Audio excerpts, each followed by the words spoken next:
Ny anarako Lovy Rasilofy Manana, représentant résident de Dohaterady.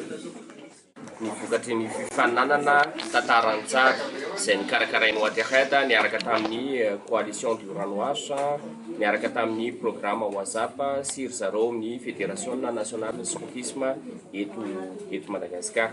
Dia izay fifaninanana tantaran-tsary zay zany dia nifantoka tamina lohahevitra anankiroa. Dia ny lohahevitra voalohany dia ny fitantanana ara-jariny sy maharitra ny tahirin-drano. Dia ny lohahevitra faharoa izay napetraka dia ny andavanandron'ny olona mihoatra amin'ny fampiasana lavapiringa ara-pahasalamana. Dia tao anatin'ny fifaninanana izay nikarakaraina teo anelanelan'ny volana marsa sy avrila tamin'ity taona ity zany dia nisy ankizy mahery 2,000 nadray anjara tamin'izany fifaninanana tantaran-tsary izany.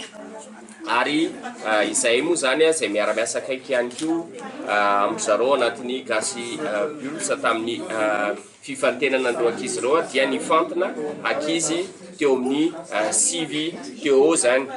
Ireo ankizy ireo tsara ihany manamarika fa eo anelanelan'ny 10 ka hatramin'ny 17 taona zany ny ankizy nandray anjara tamin'ity fifaninanana tsara ity. Ary ny faritra 20 teto Madagasikara dia nandray anjara tao anatin'izay daholo. Ny planche izay navoakan'ny ankizy dia hoezahanay ny anota andro planche ireo aloha zany mba anantsika version papier andro planche izay navoakan'ny ankizy ireo. Fa ankoatr'izay ihany koa dia ho aseho ihany koa any anatin'ireo site web izay mifandray mivatana amin'ny sehatry ny raha misotro madio fanadiovana sy fidiovana ny vokatry ny asan'ny ankizy. Dia isy ihany koa ny fampahafantarana eny anivon'ny distrika sy ny faritra amin'ny ankapobeny ny vokatry ny fifaninanana.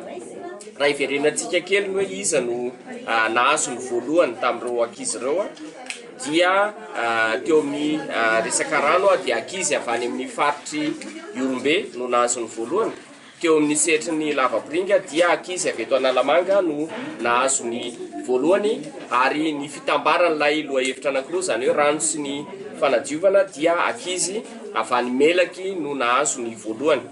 Ireo ankizy 5 voalohany tamin'ity fifaninanana ity dia azo fampiofanana karazana atelier de perfectionnement amin'ny resaka tantaran-tsary izay ho totosain'zareo amin'ny gasy bulsa.